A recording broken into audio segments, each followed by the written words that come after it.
नमस्कार, मैं हूं बालकृष्ण खरेजा। आप देख रहे हैं डेली लाइव। आइए नजर डालते हैं आज के मुख्य समाचारों पर। कृषि अध्यादेशों को लेकर फैली भ्रांतियों को दूर करने के लिए भाजपा ने की प्रेस कॉन्फ्रेंस। विपक्ष पर लगाया किसानों को गुमराह करने का आरोप। भारतीय कम्युनिस्ट पार्टी कार्यकर्ताओं ने की कृषि अध्यादेशों को वापस लेने की मांग। राष्ट्रपति को भेजा कलेक्टर के मार्फत ज्ञापन। पंचायत चुनाव को लेकर जिला कलेक्टर सहित प्रशासनिक अधिकारियों ने किया ईवीएम मशीनों का परीक्षण। रविवार को होंगे फूड ग्रेन मर्चेंट एसोसिएशन के चुनाव। मंगलवार को संपन्न करवाई गई नाम वापसी की प्रक्रिया। अंबेडकर भवन में आयोजित हुआ बसपा का सम्मेलन में प्रदेश पदाधिकारियों ने की शिरकत। और अब समाचार विस्तार से। कृषि अध्यादेशों के संदर्भ में फैली भ्रांतियों को दूर करने के लिए भाजपा द्वारा जंक्शन स्थित सर्किट हाउस में प्रेस कॉन्फ्रेंस का आयोजन किया गया। प्रेस कॉन्फ्रेंस में भाजपा विधायकों ने विपक्ष पर किसानों को गुमराह करने का आरोप लगाया। भारतीय जनता पार्टी द्वारा जंक्शन स्थित सर्किट हाउस में प्रेस कॉन्फ्रेंस का आयोजन किया गया। प्रेस कॉन्फ्रेंस में बोलते हुए भाजपा से संबंधित विधायकों तथा जिलाध्यक्ष बलबीर बिश्नोई ने कृषि अध्यादेशों को लेकर विपक्ष द्वारा फैलाई जा रही भ्रांतियों को दूर करते हुए इसे किसानों के हक में लाया गया बिल बताया। उन्होंने कहा कि कांग्रेस सहित अन्य विपक्षी पार्टियां किसानों को वस्तु स्थिति से दूर ले जाकर भ्रमित करने पर लगी हुई हैं। उन्होंने कहा कि सरकार ने 2021 के लिए भी एमएसपी की दरें जारी की हैं और बिचौलिए का रोल खत्म होने पर किसानों को और अधिक आर्थिक लाभ पहुंचेगा। उन्होंने कहा कि कल रबी की फसल के लिए 50 रुपए, चना और सरसों की फसल के लिए 225 रुपए और जौ में 75 रुपए की वृद्धि की है। उन्होंने कहा कि सरकार की ओर से खरीद केंद्र स्थापित किए जाएंगे जिससे किसान को अपनी जिन्स बेचने में आसानी रहेगी। उन्होंने कहा कि सरकार को किसान की पूरी चिंता है और वह किसान की आय को दुगना करने की मंशा रखती है। इसी उद्देश्य को लेकर किसान की फसलें समर्थन मूल्य पर खरीदी जाएंगी, न कि औने पौने दामों पर। जिलाध्यक्ष बलबीर बिश्नोई ने कहा कि केंद्र सरकार द्वारा लाए गए 3 कृषि अध्यादेश बिलों से किसानों का जीवन खुशहाल बनेगा। प्रेस कॉन्फ्रेंस में पीलीबंगा विधायक धर्मेंद्र बोची, संगरिया विधायक गुरदीप शापिनी, लेखराम जोशी, जुगल किशोर गौड़, जेपी सिद्धू सहित अन्य भाजपा पदाधिकारी मौजूद रहे। इंस्पेक्टर राज बार बार उनको परेशान करता है, इसलिए व्यापारिक भाइयों की ये वर्षों से मांग थी कि इस आवश्यक वस्तु अधिनियम को समाप्त किया जाए और ये तीसरा अध्यादेश इसी इन व्यापारी भाइयों के लिए इसको समाप्त किया जाता है। ये 3 कानूनी अध्यादेश लोकसभा में पारित करके अन्नदाता के जीवन में बदलाव का मोदी जी ने, आदरणीय प्रधानमंत्री जी ने काम किया है। इसी के साथ साथ जब कोई नई बात सामने आती है तो अनेक तरह की भ्रांतियां भी पैदा होती है। एमएसपी की बात है तो एमएसपी लागू थी, लागू है, लागू रहेगी। कल ही माननीय प्रधानमंत्री जी ने, कृषि मंत्री जी ने 2021 रबी फसल के लिए गेहूं में 50 रुपए और हमारे यहाँ मुख्यतः होने वाली फसल चना सरसों में 225 रुपए, जौ में 75 रुपए बढ़ोतरी करके ये भी किसान को एक सौगात के रूप में भाई एमएसपी यथावत रहेगी। कोई विरोधी दल प्रचार करते हैं कि एमएसपी समाप्त हो जाएगी इस कानून आने के बाद। कभी आशंकाओं और संभावनाओं के आधार पर कोई काम नहीं होता। जब प्रधानमंत्री जी और कृषि मंत्री जी खुद कह रहे हैं कि एमएसपी की व्यवस्था लागू रहेगी, इस दिन में उपखंड अधिकारी और जिला कलेक्टर दोनों को उसका निस्तारण करना होगा, क्योंकि इसमें कोर्ट कचहरी में लंबा समय लग जाता है। इसलिए इस बात को ध्यान में रखकर प्रशासनिक व्यवस्था में इसको दिया गया है ताकि किसान को कोई नुकसान नहीं हो। आदरणीय प्रधानमंत्री जी एवं सम्मानीय कृषि मंत्री जी ने इस देश के अन्नदाता के जीवन में बदलाव के लिए, उसकी खुशहाली के लिए संसद में 3 विधेयक पास करके, और उसमें सबसे पहला जो लंबे समय से किसान संगठनों की मांग थी कि किसान को छूट होनी चाहिए कि वो अपनी फसल का मूल्य खुद तय करे, कहीं भी बेचने को इसको छूट मिलनी चाहिए, किसी भी प्रकार का टैक्स नहीं हो। तो इस प्रकार किसान को ये छूट देकर वो अपनी फसल चाहे वो खेत खलिहान में बेचे, चाहे वो मंडी में बेचे, चाहे वो अन्य राज्य में बेचे, ये छूट देकर एक किसान हित में, किसान के जीवन में बदलाव के लिए बहुत बड़ा निर्णय लिया गया है। और इसी प्रकार दूसरा कानून सुविधा खेती पहले भी होती थी, उसमें कोई कानून नहीं था कि कॉन्ट्रैक्टर अगर कोई किसान से कोई ठगी नहीं कर ले, धोखा नहीं कर ले, तो इस कानून के दायरे में लाकर, और वो केवल कॉन्ट्रैक्टर सिर्फ फसल के लिए कर सकता है, जमीन से उसका कोई लेना देना नहीं होगा, ये भी कानून के तहत लाया गया है। और तीसरा, व्यापारी भाई भी लंबे समय से आवश्यक वस्तु अधिनियम को समाप्त करने की, क्योंकि इस इंस्पेक्टर राज में उसको हर जगह परेशान किया जाता था, तो इसको भी समाप्त करके तीनों, और चौथा जो मुख्य है MSP, जो लगातार हर वर्ष मोदी जी के नेतृत्व के बाद हर वर्ष किसान के, चाहे नरमे कपास की हो, चाहे मूंग की हो, चना, सरसों, इस प्रकार कल जो 2021 की रबी की फसल के गेहूं में 50 रुपये, चना और सरसों में 225 रुपये, और जो यहाँ की मुख्य फसल है जो में 75 रुपये, चारों फसल MSP तय किया गया है। और इसी के साथ साथ ये आप आने वाली किसान की नरमे की, कपास की फसल के लिए पूरे जिले में खरीद केंद्र खोलकर ज़्यादा से ज़्यादा फैक्ट्रियाँ अधिग्रहण इनके CCI ने अपने पास रखकर कि किसान का माल समर्थन मूल्य पर बिके, कोई औने पौने दाम पर नहीं बिके, इस प्रकार सारी व्यवस्था करके जो ये बिल लाए गए हैं वो इस अन्नदाता के जीवन में बदलाव के लिए लाए गए हैं। और आपके माध्यम से मेरा ये भी आग्रह है कि जो लोग आज तक कुछ नहीं कर पाए वो किसानों को दिग्भ्रमित कर रहे हैं, किसानों के ये हित में है। भारतीय कम्युनिस्ट पार्टी कार्यकर्ताओं ने राष्ट्रपति के नाम का ज्ञापन जिला कलेक्टर को देकर कृषि अध्यादेशों को वापस लेने की मांग की है। इनकलाब है, इनकलाब जिंदाबाद। किसान विरोधी कानून वापस लो, किसान विरोधी कानून वापस लो। कृषि अध्यादेशों को वापस लेने सहित किसानों की समस्याओं से संबंधित 7 सूत्री मांग पत्र पर कार्रवाई करने की मांग को लेकर मंगलवार को भारतीय कम्युनिस्ट पार्टी कार्यकर्ताओं ने प्रधानमंत्री के नाम का ज्ञापन जिला कलेक्टर को सौंपा। ज्ञापन में कहा गया है कि केंद्र सरकार द्वारा जिस तरह से राज्यसभा में जल्दबाजी में 2 कृषि अध्यादेशों को पारित करवाया गया है, उससे साफ पता चलता है कि उक्त अध्यादेशों को किसानों की भलाई के लिए नहीं अपितु मात्र कुछ पूंजीपति घरानों को लाभ पहुँचाने के लिए पारित करवाए गए हैं। देश का किसान इन काले कानूनों को किसी भी सूरत में लागू नहीं होने देगा। ज्ञापन में कृषि अध्यादेशों को वापस लेने, स्वामीनाथन रिपोर्ट लागू करते हुए कृषि नीति घोषित करने, भूमिहीन किसानों को सस्ती दरों पर राजस्थान कैनाल पर भूमि आवंटित करने, फसलों के समर्थन मूल्य का कानून बनाने, पशुओं की बिक्री पर लगी रोक हटाते हुए पशु मेले शुरू करवाने, कृषि क्षेत्र में किसानों के अनुपात में बजट देने, बकाया फसल बीमा के क्लेम का भुगतान करवाने, किसानों का संपूर्ण कर्ज माफ करते हुए सस्ती दरों पर खाद बीज के लिए कर्ज उपलब्ध करवाने की मांग की गई है। ज्ञापन देने वालों में ब्रजलाल, बद्री प्रसाद, सुनील कुमार वर्मा, सुरजीत सिंह, तरसेम लाल, जगदीश सिंह सहित अन्य कार्यकर्ता मौजूद थे। भारतीय कम्युनिस्ट पार्टी के द्वारा पूरे देश के अंदर किसानों के खिलाफ जो सरकार के द्वारा अध्यादेश जो लाए गए हैं, 3 अध्यादेश जो पार्लियामेंट में पेश करके जबरदस्ती राज्यसभा में जो पेश किए गए सांसदों के विरोध के बावजूद भी, जो कि राज्यसभा में ये कानून है कि अगर एक भी कोई व्यक्ति, एक भी सांसद कोई विरोध करता है तो उसके लिए चुनाव कराना चाहिए, गुप्त चुनाव होना चाहिए। लेकिन सरकार ने, जो उपराष्ट्रपति जो सभापति थे, उन्होंने इस बात के नजरअंदाज करके 12 पार्टियों ने विरोध किया, लिखित में इस बात का दिया कि चुनाव होने चाहिए, मतदान होना चाहिए, लेकिन सरकार ने नहीं मानी और अड़ियल रवैया अपनाकर उस अध्यादेश को 2 विधेयक पारित कर दिए। उसके विरोध में भारतीय कम्युनिस्ट पार्टी ने पूरे देश के अंदर किसानों के सवाल को लेकर, एक किसानों को, भूमिहीन किसानों को 17,000 रुपये मुरब्बा के हिसाब से भूमि आवंटन राज कैनाल पर आवंटित की जाए, और 8 सूत्री मांग पत्र को लेकर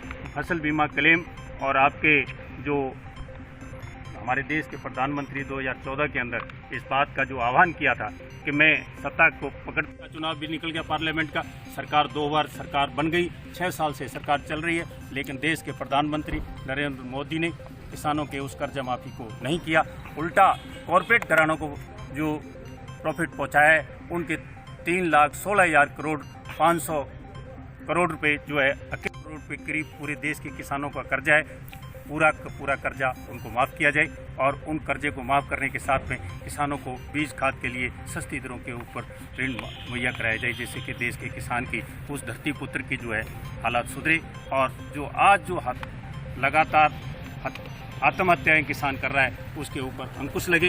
देश का किसान जो अनाज देता है, अनाज उगाता है, उपज करता है, वो देश के उस धरती पुत्र की हालत सुधरे, इतने ही इस बात को लेकर हम पूरे देश के अंदर भारतीय कम्युनिस्ट पार्टी आंदोलन के रूप में है, आज ज्ञापन दे रही है, उसके बाद में आंदोलन की पंचायत चुनाव को लेकर मंगलवार को कलेक्टर सहित अन्य प्रशासनिक अधिकारियों ने ईवीएम मशीनों का परीक्षण किया।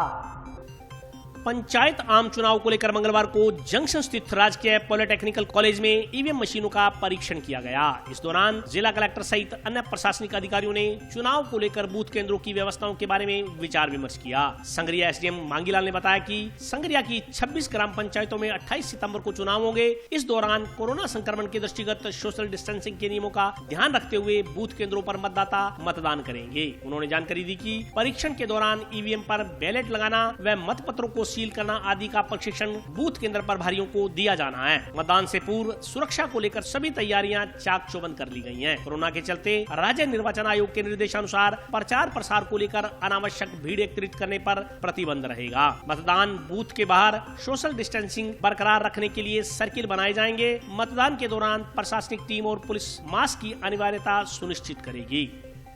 अभी जो संगरिया पंचायत समिति है उसके 26 ग्राम पंचायतों में दिनांक 28 सितंबर को चुनाव है, तो उसके संबंध में कल श्रीमान जिला कलेक्टर महोदय ने हमें जो ईवीएम है वो प्रोवाइड करवाई है। तो उसके संबंध में आज ईवीएम की हम प्रिपरेशन कर रहे हैं, जैसे उसमें बैलेट लगाना, उनके ऊपर पिंक पेपर सील लगाना और उनको सील्ड करना, ताकि जिस दिन मतदान दल रवाना हो हम उनको पूरी तरह से पूरी ईवीएम तैयार करके उनको उपलब्ध करवा सकें।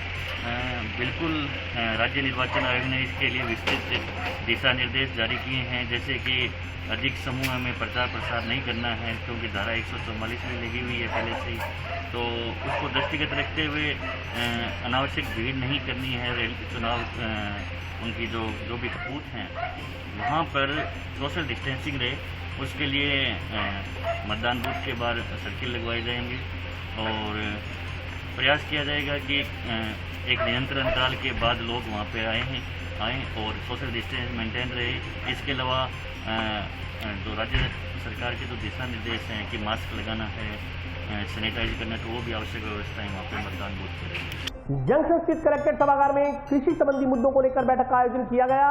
बैठक में पराली से मशरूम और पशुओं के लिए चारा बनाने के लिए संयंत्र लगाने पर विचार विमर्श किया गया।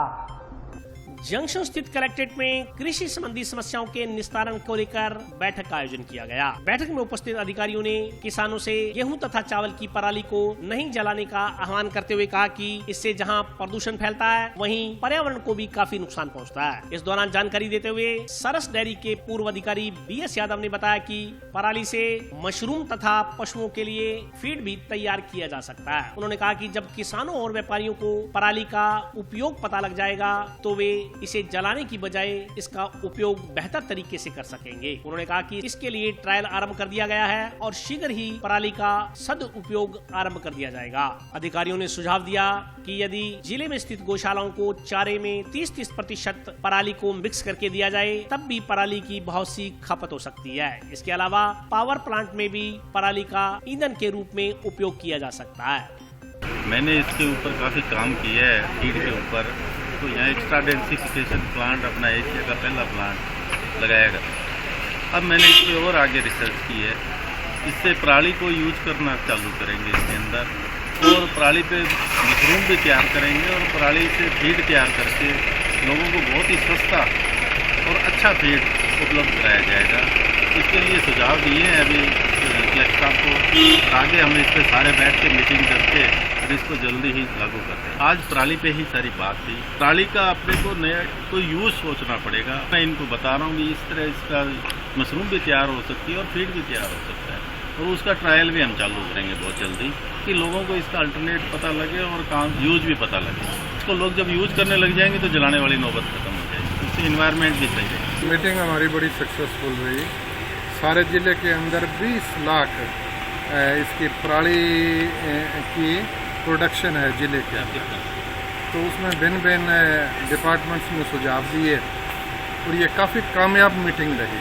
और इसी तरह अगर 10-15 दिनों में हम मिलते रहेंगे तो हनुमानगढ़ ज़िले की जो पराली की जलाने की समस्या है ना वो हम हल करते हैं। उसमें एक तो पावर प्लांट लगेगा 10 मेगावाट का, तो 10 लाख क्विंटल तो पावर प्लांट ही उसकी जो खपत कर लेगा। और बाकी जो गौशालाएं हैं ज़िले के अंदर 200 गौशालाएं हैं, तो उसमें अगर 30% भी हम उसको चारे के अंदर मिक्स करके दें तो ये समस्या 30% जो बैलेंस रहती है ये गौशालाओं की वजह से। हरियाणा में एक तो सब्सिडी मिल रही है बेलर्स के ऊपर, और दूसरा किसानों को सरकार का डर लग रहा है कि अगर इसकी पराली को जलाएंगे तो सरकार की सख्ती होगी और हमें उसके ऊपर पेनल्टी लगेगी। तो वो बेलर्स वालों को 1 एकड़ के पीछे 1,500-2,000 रुपये पैसा भी देते हैं। फूड ग्रेन मर्चेंट एसोसिएशन के चुनाव रविवार को संपन्न करवाए जाएंगे। इस संदर्भ में नाम वापसी की प्रक्रिया आज दोपहर संपन्न करवाई गई। टाउन स्थित फूड ग्रेन मर्चेंट एसोसिएशन के चुनाव 27 सितंबर रविवार को संपन्न करवाए जाएंगे। इस संदर्भ में जानकारी देते हुए निर्वाचन अधिकारी मनजिंदर सिंह लहगा ने बताया कि मंगलवार को नाम वापसी की प्रक्रिया संपन्न करवाई गई। उन्होंने जानकारी दी कि नाम वापसी के पश्चात एसोसिएशन के अध्यक्ष पद हेतु आशीष हिसारिया व रामलाल 2 उम्मीदवार चुनाव मैदान में रहे हैं। इसी प्रकार सचिव पद पर अमित गोदारा व विजय कुमार गर्ग, कोषाध्यक्ष पद हेतु विक्रमजीत संधा व अमित खेड़ा चुनाव मैदान में है। उन्होंने जानकारी दी कि उपाध्यक्ष पद हेतु सिर्फ एक नाम संतराम का ही सामने आया है। इसी प्रकार सह सचिव पद हेतु भी रमेश कुमार काटफल का ही आवेदन प्राप्त हुआ है। उन्होंने कहा कि रविवार को सरकार की गाइडलाइन के अनुसार सोशल डिस्टेंसिंग अपनाते हुए व्यापारियों की इस प्रतिष्ठित संस्था के चुनाव संपन्न करवाए जाएंगे। Food grain merchant association Hanumangarh town के वर्ष 2020-21 के चुनाव में आज नामांकन वापसी के उपरांत अध्यक्ष पद के लिए आशीष हिसारिया व रामलाल, सचिव पद के लिए अमित गोदारा व विजय कुमार गर्ग और कोषाध्यक्ष के लिए विक्रमजीत संधा और अमित खेड़ा, उपाध्यक्ष के लिए संतराम एकमात्र नामांकन पत्र और सह सचिव के लिए रमेश कुमार काटपाल एकमात्र नामांकन पत्र। इस प्रकार उपाध्यक्ष व सह सचिव के लिए संतराम जी और रमेश कुमार काटपाल जी का निर्विरोध निर्वाचन होना तय है। और बाकी जो उम्मीदवार है उनके लिए 27/9/2020 को रविवार को भटनेर पैलेस में मतदान की प्रक्रिया होगी, जो 8 बजे से लेकर शाम के 4 बजे तक होगी। 4 बजे के उपरांत मतगणना और नतीजा घोषित किया जाएगा। बहुजन समाज पार्टी का एक सम्मेलन जंक्शन स्थित अंबेडकर भवन में आयोजित किया गया। सम्मेलन में बहुजन समाज पार्टी के प्रदेश पदाधिकारियों ने भाग लिया। बहुजन समाज पार्टी की एक बैठक जंक्शन स्थित अंबेडकर भवन में आयोजित की गई। बैठक में बहुजन समाज पार्टी के प्रदेशाध्यक्ष भगवान सिंह बावा सहित अन्य प्रदेश पदाधिकारियों ने भाग लिया। बैठक में राजस्थान में आगामी पंचायत चुनाव में बहुजन समाज पार्टी को विजय श्री दिलाने के लिए कार्यकर्ताओं से जुटने का आह्वान किया गया। वक्ताओं ने कहा कि बहुजन समाज पार्टी दलित समाज की सच्ची हितैषी है। बहुजन समाज पार्टी की रीति नीति पर चलकर ही दलितों का उत्थान हो सकेगा। उन्होंने केंद्र तथा राज्य सरकारों पर दलितों का उत्पीड़न करने का आरोप लगाते हुए कहा कि केंद्र सरकार पूंजीपतियों को लाभ पहुंचाने के लिए निर्धन वर्ग के खिलाफ नीतियां बना रही है। प्रदेश पदाधिकारियों ने जिले में पार्टी की गतिविधियों को गति देने के लिए आमजन से संपर्क करने का आह्वान किया। सरकारों की नीतियां हैं, हम गाँव और शहरों में जाकर, हम वार्ड और कस्बों में जाकर हम उनकी नीतियों का पर्दाफाश करने का काम करेंगे, क्योंकि लॉकडाउन के नाम पर इस बीजेपी और कांग्रेस से मिली गतिविधि होने के कारण हमारे समाज को जितना नुकसान हुआ है उसकी भरपाई 5 साल तक भी पूरी नहीं हो सकती है। क्योंकि हमारे 2 बच्चे थे वो पढ़ने में काम शुरू कर दिया, इसके पेट में दर्द हो गया है। कांग्रेस और बीजेपी के पेट में ऐसा दर्द हुआ है तो हमारे बच्चों की शिक्षा बंद कराने का काम उन्होंने किया है और आज हमारे बच्चे उस शिक्षा से 5 साल पीछे जा चुके हैं। हमारा जो रोजगार चलता था, जितने हम दिहाड़ी मजदूरी करने वाले लोग थे, सबका उन्होंने काम बंद करने का सरकारों ने ये काम बंद करने का इन्होंने जो नाटक किया है, इसका हमें बदला लेना है।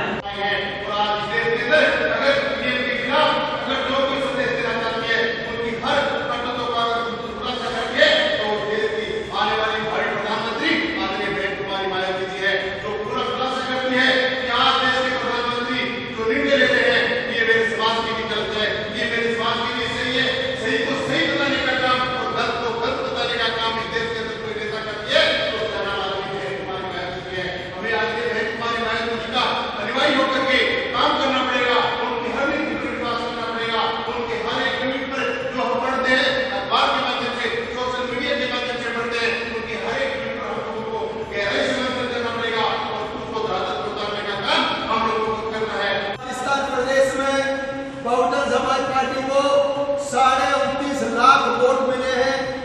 8% वोट तक बहुजन समाज पार्टी ने प्रदेश में प्राप्त किया है। 6 विधायक, हम 6 विधायक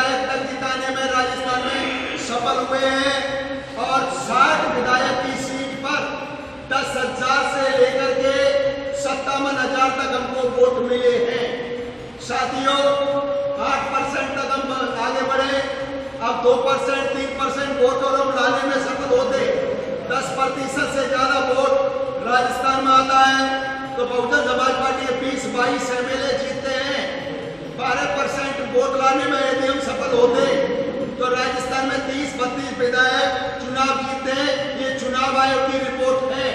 आज बहुजन समाज पार्टी के प्रदेश महासचिव आदरणीय अमर सिंह जी बंसीवाल एवं बहुजन समाज पार्टी के प्रदेश अध्यक्ष आदरणीय भगवान सिंह जी बाबा इधर कार्यकर्ताओं से उनसे मिलने का कार्यक्रम है। तो सभी कार्यकर्ता आज इधर अंबेडकर भवन में लॉकडाउन का पालन करते हुए सोशल डिस्टेंसिंग के हिसाब से बैठ कर के हमारे प्रदेश पदाधिकारियों की जो दिशा निर्देश उन्होंने दिया है उस दिशा निर्देश पर चलने का काम हमारे पदाधिकारी करेंगे। इसी मिशन को लेकर के हमारे आज प्रदेश अध्यक्ष और प्रदेश प्रभारी दिशा निर्देश देने के लिए और कार्यकर्ताओं को तेजी से बहुजन समाज पार्टी की मूवमेंट को आगे बढ़ाने के लिए और पंचायत के जो चुनाव है उसमें ज़्यादा से ज़्यादा बहुजन समाज पार्टी के उम्मीदवार जीत करके जाएं। इस तरह के कार्यक्रम को लेकर के आज बहुजन समाज पार्टी की तरह अंबेडकर भवन में एक कार्यकर्ताओं की छोटी सी बैठक रखी थी और सभी कार्यकर्ताओं से मिले थे। और अभी वक्त है ब्रेक का, हाजिर होता हूँ छोटे से ब्रेक के बाद।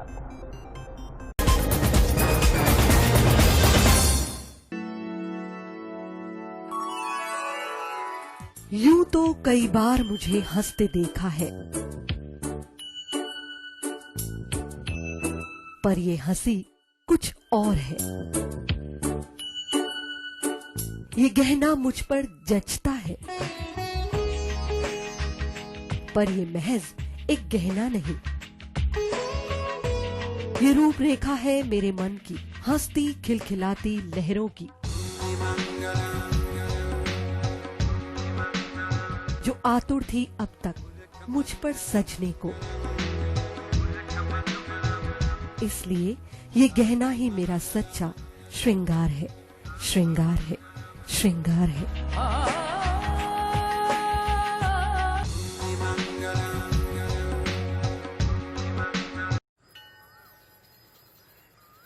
अरे बबलू, लॉकडाउन खुलते ही टहलने निकल पड़े।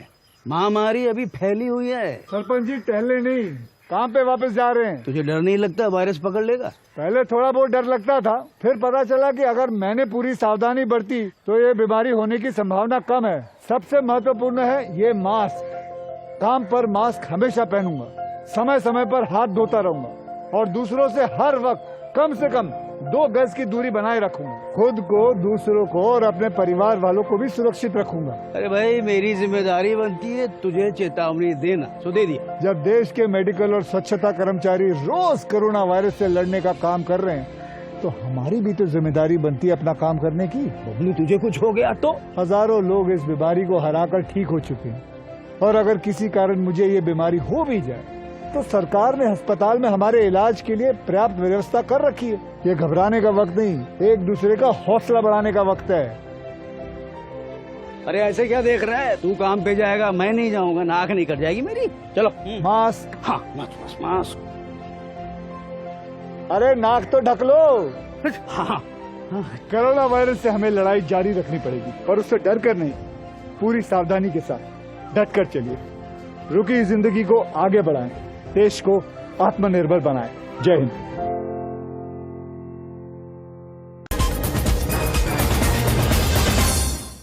ब्रेक के बाद स्वागत है। आइए नजर डालते हैं अगले समाचारों पर। केंद्र सरकार द्वारा राज्यसभा में पारित करवाए गए कृषि अध्यादेश में संसदीय नियमों की अवहेलना का आरोप लगाते हुए आम आदमी पार्टी कार्यकर्ताओं ने जिला कलेक्टर को ज्ञापन सौंपा।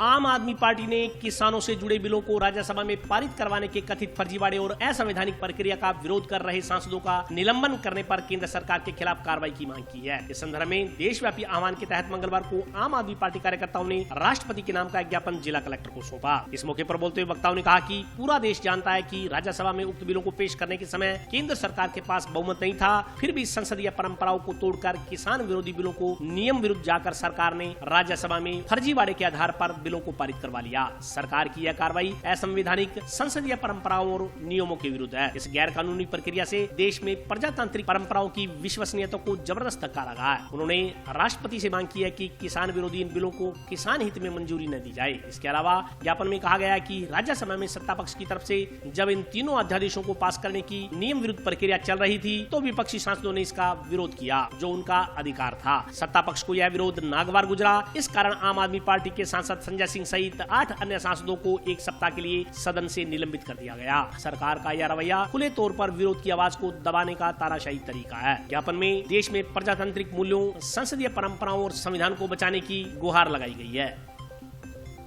आम आदमी पार्टी के बैनर तले राष्ट्रपति साहब को ज्ञापन भिजवाकर जो किसानों के खिलाफ जो 3 जो अध्यादेश केंद्र सरकार लेके आई है, काले कानून लेके आई है, उनके विरोध में जो आम आदमी पार्टी के राज्यसभा सदस्य जो वोटिंग की मांग कर रहे थे, उनको वोटिंग को मांग ठुकराते हुए उनका निष्कासित कर दिया गया। उनके हम साथ खड़े हैं और उनके निलंबन को रद्द करने के लिए हम जिला कलेक्टर के माध्यम से राष्ट्रपति को ये भिजवा रहे हैं। तो ये केंद्र सरकार इस प्रकार किसानों के खिलाफ अगर कानून लाती रही तो आम आदमी पार्टी पूरे भारत में आंदोलन करेगी और सड़कों पर उतरेगी। जल परामर्शदात्री समिति की एक बैठक सिंचाई विभाग कार्यालय में आयोजित की गई। बैठक में नहरों का वरीयता क्रम तय किया गया। रबी सीजन के आगामी रेगुलेशन का निर्धारण करने को लेकर मंगलवार को जंक्शन स्थित जल संसाधन विभाग के सिद्धमुख सभागार में मुख्य अभियंता की अध्यक्षता में जल परामर्शदात्री समिति की बैठक आयोजित की गई। बैठक में बांधों में उपलब्ध पानी के आधार पर इंदिरा गांधी नहर का रेगुलेशन निर्धारित किया गया। 6 विधायकों की मौजूदगी में हुई बैठक में मुख्य अभियंता विनोद मित्तल ने जनप्रतिनिधियों को पोंग व भाखड़ा की वस्तु स्थिति से अवगत करवाया। मुख्य अभियंता ने बताया कि पोंग डैम पिछले साल की अपेक्षा इस साल करीब 15 फीट खाली है, जबकि भाखड़ा डैम करीब 21 फीट खाली चल रहा है। इन सब परिस्थितियों को देखते हुए पानी की उपलब्धता के अनुसार 7 बारियां ही रबी सीजन में चलानी संभव हो रही हैं। पिछले साल के मुकाबले इस बार 7 लाख क्यूसेक पानी कम है, लेकिन बैठक में मौजूद पीलीबंगा से भाजपा विधायक धर्मेंद्र मोची, संगरिया विधायक गुरदीप सिंह शापिनी व अनूपगढ़ विधायक संतोष चौधरी ने 8 बारी पानी देने की बात रखी। इसको लेकर करीब आधे घंटे तक अधिकारियों और जनप्रतिनिधियों में बहसबाजी होती रही। करीब 2 घंटे चली बैठक में आखिरकार तय हुआ कि 7 बारी पानी तो चलाया ही जाएगा। अगर भविष्य में बांधों में आवक हुई तो आगामी समय में 1 बारी पानी अतिरिक्त दिया जाएगा। अगर आवक नहीं रहती है तो 7 पानी बारी ही चलाई जाएगी। 26 सितंबर 2020 से 6 मार्च 2021 तक 7 बारी पानी ही चलाने का निर्णय लिया गया। उन्होंने कहा कि शुरू की 2 बारियां 4 माह से 2 समूह में, जबकि बाद की 5 बारियां 3 में से 1 समूह में चलाने का निर्णय लिया गया है। आज रेगुलेशन की बैठक थी, उसमें यही निर्णय हुआ है कि इन्होंने कोई 7 बारी का निर्णय कर रखा है। अभी हमारी मांग यही है कि 4 में से 2 ग्रुप में पानी चलाया जाए और जो सरसों और चने का बीजान है वो हो, और लास्ट जो नरमे कपास में भी पानी लगना वो भी नरमे और कपास की फसल भी पकाई जाए। जो चीफ साहब ने अपना बना रखा है रेगुलेशन, उसमें उन्होंने 7 बारी दे रखी। हमारी मांग है कि कम से कम 8 बारी तो की जाए ताकि बीजान हो सके। आगे पानी की आवक कम बता रहे हैं और डैम में पानी भी कम बता रहे हैं, तो हमारा यही कहना है कि आगे जो भी स्थिति होगी वो दोबारा मीटिंग करके निर्णय ले लेंगे कि किस हिसाब से अगर पानी होता है तो अपने जो बारी है उसको दोबारा अपने रिवाइज कर लेंगे। तो हमारी यही मांग है कि 8 बारी दी जाए, 4 में से 2 ग्रुप पानी चलाए। नहीं, अभी जो 7 बारी की बात हुई है उससे हम सहमत नहीं है। डिटेल तो ये है कि अभी मैं आपको बता देती हूँ। देख के इन्होंने जो निश्चित किया है 21/9 से 26/9 तक 4 में से 2 है, उसके बाद 3 में से 1 चला रहे हैं। हमारी मांग है कि जो ये इन्होंने 7 बारी निश्चित कर रखी है, इस 7 बारी से जो चने और सरसों की जो फसल है अभी उसमें जो उसका बीजान नहीं हो पाएगा, तो उसके बीजान के लिए 8 बारी की जाए कम से कम। फसल का एक बार बीजान तो हो जाए, आगे जो स्थिति होगी वो दोबारा मीटिंग करके निश्चित कर लेंगे। आज रेगुलेशन की बैठक थी जिसमें पानी के बंटवारे की बात थी, खास कर पानी देने की बात थी। तो इन्होंने हमें तो आज तक पहली बात तो इन्होंने जो अपने मन पर से कर रहे हैं खाका बना करके हमें दे दिया। तो ये इस पर सहमत थे तो हमारे को बुलाने क्या था। पिछली बार भी ऐसे हुआ था, उसमें आपके पास रिपोर्ट आप देख लेना। यदि हमें 8 बार नहीं मिलेगी तो खास करोगे इसमें खड़े की बजाय नहीं होगी। इसलिए मैंने तो स्पष्ट कहा था कि 8 बार की व्यवस्था करो, भगवान ही बरसेगा। पिछली बार 8 बार की थी पर 9 मिल गई। इस पर जो पिछले सेशन है उसमें 9 मिल गई। और अब ये जानबूझ करके खासकरों को परेशान करने के लिए और अपने अधिकार शुरू करने के लिए ये लोग अपनी मनमर्जी कर रहे हैं। इसका मैं तो डट के विरोध क्यों 8 बारी की डिमांड की है। 8 बारी मेजॉरिटी प्राप्त करके जो नरमे की फसल उसकी भी थोड़ी पकाया हो जाएगी, आगे खंड की भी जांच हो जाएगी। मैं तो इस रेगुलेशन कमेटी में 8 तारीख की डिमांड की, 8 से 1 की डिमांड करेगी और इंद्र देवता बरसेगा, पानी मिलेगा, पर ये लोग पहले कब मांगते हैं जिसके कारण से मतलब इनके सोच क्या है क्या पता, मुझे ये पता नहीं है। ये है कि मेरे तो बात नहीं कि 8 बारी अब इन्होंने कहा 7 बारी तक तो अब क्लियर कर देते हैं, 8 बारी पानी आज पर देंगे, तो ये पिछली बार हुआ था कि 8 बारी आप क्लियर कर दो, 8 की आप तय कर दो, पिछली बार 8 की थी 9 मिल गई, मैं तो 8 तारीख से, इसलिए मैं मेरा विरोध पूरा दर्ज करा के हम काश्तकारों के हित की बात करेंगे और आगे गड़ी की भी जरूरत हमें पड़ेगी। ये बेल्ट जो खाने का उत्पादन करती है इसलिए इसके हिसाब से तो खाने का बचा देना, इसलिए हम तो भूखे मर जाएंगे, वो भी मानते हैं। चीफ साहब ने हमने हम कड़ी की बजाय करेंगे, इसलिए मैं तो इसका पूरी जोर से विरोध किया। 8 बारी 2 तमाशे में तो इसका विरोध किया, फिर इन्होंने अपने हिसाब से तो खाका बना के भेज दिया, करने तो इनको मन मर्जी, हमारे का तो नाम से बुलाया जा रहा है। रेगुलेशन कमेटी में आज रबी सीजन के लिए रेगुलेशन का निर्धारण करने के लिए सभी जनप्रतिनिधियों के साथ में बैठक आयोजित की गई थी। इस बैठक में उनके सामने पोंग डैम और आपके भाखड़ा डैम की वस्तुस्थिति से अवगत कराया गया। पोंग डैम इस साल करीब 15 फीट खाली है और भाखड़ा डैम करीब 21 फीट खाली है। इन सब परिस्थितियों को देखते हुए जो पानी की उपलब्धता है उसके अनुसार 7 बारियां ही रबी सीजन के अंदर संभव हो पा रही हैं, जबकि जनप्रतिनिधियों की मांग 8 बारी की भी रही है इसके अंदर। तो 7 बारियों के लिए निर्धारण के लिए शुरू में 2 बारी 4 में से 2 और उसके बाद में 5 बारी 3 में से 1 की निर्धारित की गई है, जो कि 6 मार्च तक रेगुलेशन चलेगा। 6 मार्च से आगे यदि दिसंबर जनवरी में रिव्यू किया जाएगा, यदि पानी की उपलब्धता हुई तो उससे आगे पानी रेगुलेशन बढ़ाया जाएगा, अन्यथा 6 मार्च तक रेगुलेशन चलेगा, जो कि आपके चने और सरसों के लिए उपयुक्त है। गेहूँ की बिजाई के लिए पानी कम है, तो गेहूँ के बिजाई के लिए मेरा सभी से आपसे अनुरोध है, सभी काश्तकार भाइयों से, कि इस बार गेहूँ की बिजाई को ना करके चने और सरसों पर ही ज़्यादा ध्यान रखा जाए। 16 वर्षीय नाबालिगा की बरामदगी की मांग को लेकर मंगलवार को गांव मक्कासर के ग्रामीणों ने टाउन थाना प्रभारी को ज्ञापन सौंपा। गांव मक्कासर के ग्रामीणों ने टाउन थाना प्रभारी को प्रार्थना पत्र सौंपकर गांव की एक नाबालिगा बच्ची को बरामद करने की मांग की है। ग्रामीणों ने कहा कि गांव के ही रहने वाले गणेशाराम की 16 वर्षीय बेटी 1 सितंबर से घर से गायब है। ग्रामीणों ने आरोप लगाया कि टाउन थाना क्षेत्र के गांव श्रीनगर का रहने वाला एक लड़का नाबालिगा को बहला फुसला कर ले गया। पिछले 22 दिनों से नाबालिगा का कोई अता पता नहीं है। कई बार परिजनों सहित ग्रामीणों ने अपने स्तर पर दोनों की तलाश की, लेकिन अभी तक दोनों का कोई सुराग नहीं लगा। नाबालिगा के पिता ने बताया कि वह 1 सितंबर को अपने खेत में काम कर रहा था। अचानक एक लड़का आया और उसकी 16 वर्षीय बेटी को भगा कर ले गया। इस संदर्भ में उन्होंने कई बार पुलिस को अवगत करवाया, लेकिन अभी तक इस संदर्भ में कोई कार्रवाई नहीं हुई। ग्रामीणों ने टाउन थाना प्रभारी को ज्ञापन सौंप नाबालिगा की बरामदगी करवाने की मांग की है। मांग पूरी नहीं होने पर आंदोलन की चेतावनी दी गई है। हम मक्कासर गांव के ग्रामीण इकट्ठे होके आए हैं। ये 1 तारीख से 1/9 को हमारी बच्ची है, गांव की गणेशाराम है, मेघवाल जाति से इनकी बच्ची है, तो 1/9 तारीख से गायब हो रखी है। और लड़का है श्रीनगर का, उसके साथ वो लड़का उसको बेला फुसला के ले गया। नाबालिग बच्ची है। हम आज 22 दिन हो गए लगातार उसकी तलाश में लगे हुए हैं, तो हमें कोई एक संतुष्ट जवाब नहीं मिल रहा। अभी तक वो बच्ची हमारे हाथ में आ नहीं रही है, पता नहीं है या नहीं है, क्या पता। प्रशासन के सामने रोजाना ये बेचारे गरीब आदमी रोजाना आके यहाँ पे थाना तहसील में आके बैठते हैं, चक्कर लगाते हैं, हजारों रुपए इन्होंने खर्चा कर दिया, पर अभी तक वो उनकी बच्ची का पता ही नहीं चला। तो आज हम प्रशासन को सीआई साहब से अभी हम मिले हैं, उनको ज्ञापन दिया है। 25 तारीख तक हमने सीआई साहब को अल्टीमेटम दिया है, 25 तारीख तक हमारी बच्ची हमारे हाथ में आनी चाहिए। अगर नहीं आई तो 26 तारीख को मक्कासर गाँव का बच्चा हनुमानगढ़ टाउन थाने के आगे धरना प्रदर्शन करेगा और यहाँ पे आके हम आके बैठ जाएंगे। इसलिए हम आए हैं। बच्ची गणेशाराम जिनकी पुत्री आज 21 दिन से गायब है। पुलिस हमारी किसी तरह कोई मदद नहीं कर रही है। आज हमने ग्रामवासी इकट्ठे होकर आए और हमने इस धरना प्रदर्शन की उनको सीआई साहब को बताया। 26 तारीख तक उन्हें टाइम दिया है। 26 तारीख को हम यहाँ थाने के सामने धरना प्रदर्शन करेंगे। अगर 26 से पहले थाने का घेराव कर यहाँ में बैठना पड़ा तो हम यहाँ पड़ाव भी डालेंगे। इन लोगों ने बच्ची का नाम सब एड्रेस देने के बाद, लड़के का भी नाम एड्रेस देने के बाद उनको कोई ढूंढने की कोशिश नहीं की। परिवार के उनके लोग अपने मजे से काम धंधे पर करें। ये गरीब आदमी कहाँ जाए? जो 10 रुपये थे वो भी लगा के बैठा है, घर में बच्ची को ढूंढने में लगा हुआ है।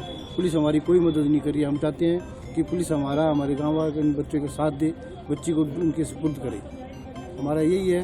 नहीं तो 26 तारीख को हम यहाँ सब लोग यहाँ थाने के सामने घेराव कर यहाँ थाने में बैठेंगे। खेत में काम करा जी मैं काम करते करते खेत में आया तो दावी ले गए को मैं अब तो जाना पहले मैं क्या जाना मैं मांग मानवा ये अभी मैं रुल ला रही हूँ बहन हवाई को लगन ला रही आज कितने 20 दिन महीने होने चले मैं गरीब आदमी 20 बार उठा गया 25-30 हज़ार मेरा लाग गया मेरे टाबर को नहीं बरामद करके दे 1 तारीख को 20-22 दिन हो गए मांग पूरी फर्जी है संगन के सके यहाँ पे। रावतसर हाईवे पर खतरनाक मोड़ के कारण सड़क दुर्घटनाओं में लगातार बढ़ोतरी देखने को मिल रही है। स्थानीय लोगों ने टाउन और गांव कोहला के बीच हाईवे पर स्पीड ब्रेकर लगवाने की मांग की है। हनुमानगढ़ रावतसर मुख्य हाईवे सड़क पर स्पीड ब्रेकर नहीं होने के कारण सड़क दुर्घटनाओं में लगातार इजाफा होता जा रहा है। स्थानीय लोगों ने टाउन कोहला के बीच हाईवे सड़क पर दुर्घटनाओं पर अंकुश लगाने के लिए स्पीड ब्रेकर्स लगवाने की मांग की है। हाईवे मार्ग पर पेट्रोल पंप के नजदीक गौशाला के सामने का खतरनाक मोड़ कई वाहन चालकों की जान ले चुका है। हालांकि रिडकोर ने सड़क दुर्घटनाओं को नियंत्रित करने के लिए गति नियंत्रण का बोर्ड सड़क पर लगवाया हुआ है, लेकिन इसके बावजूद बाहरी वाहन चालक वाहनों को तेजी व लापरवाही से चलाते हैं। इसके चलते पूर्व में कई दुर्घटनाएं कारित हो चुकी हैं। स्थानीय लोगों ने बताया कि हाईवे मार्ग पर स्थित गौशाला के सामने अभी कुछ दिन पहले एक स्लीपर बस की चपेट में आने से 2 पशुओं की मौत हो गई थी। इसके अलावा कई लोग भी वाहनों की चपेट में आकर अपनी जान गंवा चुके हैं। इससे पहले पेट्रोल पंप के सामने और आशीर्वाद पैलेस के पास स्पीड ब्रेकर बनवाए गए थे, लेकिन उन्हें न जाने क्यों अब हटवा दिया गया है। इसके चलते सड़क दुर्घटनाओं में लगातार बढ़ोतरी हो रही है। स्थानीय लोगों का कहना है कि टाउन और कोहला के बीच हाईवे पर एक निजी स्कूल भी है। सामान्य दिनों में जब स्कूल की छुट्टी होती है तो हमेशा दुर्घटना होने की आशंका बनी रहती है। स्थानीय लोगों का कहना है कि पूर्व में रिडकोर के अधिकारियों को इस समस्या के बारे में अवगत करवाया गया था, लेकिन अभी तक इस संदर्भ में कोई कार्रवाई नहीं हुई। स्थानीय लोगों ने प्रशासन से मुख्य हाईवे मार्ग के खतरनाक मोड़ पर स्पीड ब्रेकर्स बनवाने की मांग की है। सर हमारे यहाँ स्पीड ब्रेकर नहीं है और दुर्घटनाएं लगभग मोटरसाइकिल वगैरह एक्सीडेंट वगैरह होते रहते हैं। तो यहाँ कोई सुविधा नहीं है, वैसी कभी भी दुर्घटना बड़ी हो सकती है। तो यहाँ पे कोई करने वाला नहीं है इसकी साफ संभाल।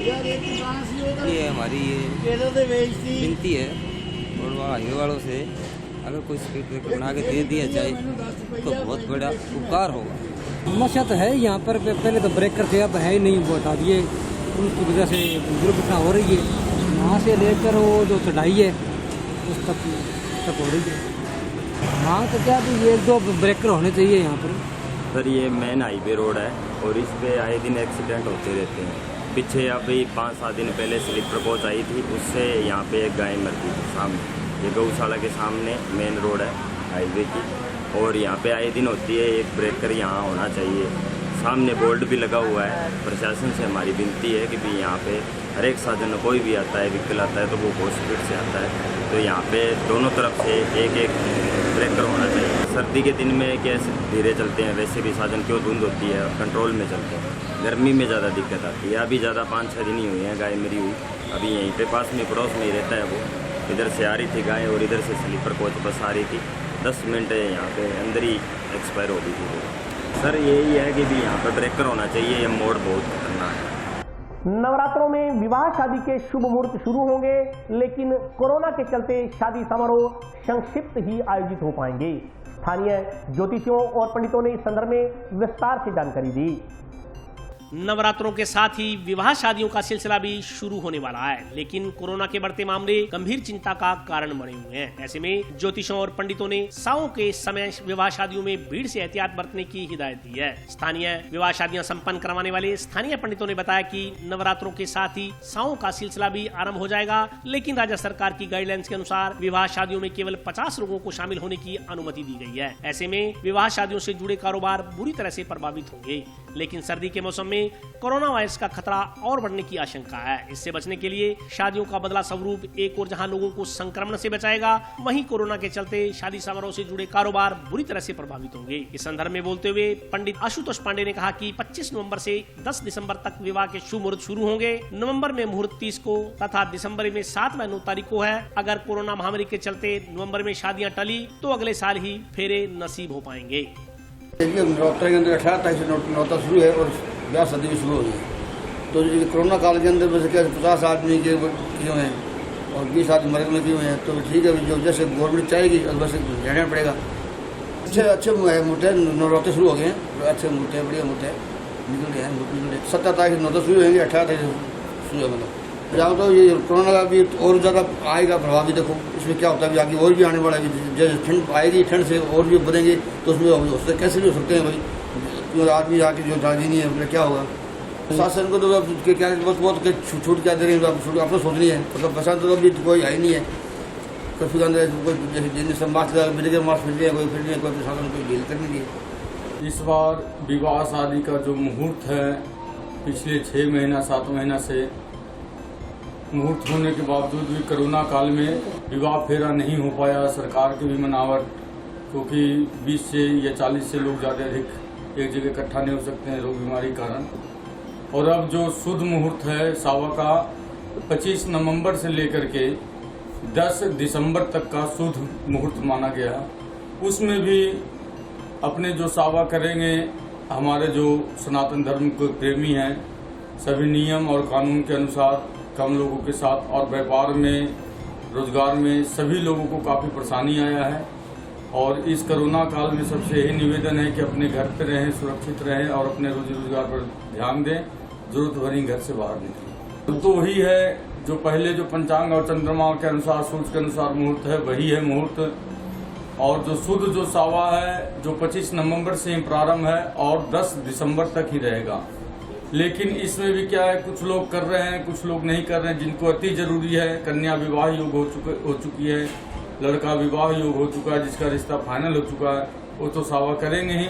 लेकिन विशेष करके मैं यही निवेदन करना चाहता हूँ, जितने कम लोग जाएं, चुन्नी उड़ा करके ले आए। जो विवाह होता, विवाह मंगलसूत्र और सिंदूर का दिया जाता है, और 4 फेरा का 7 वचन का विशेष करके।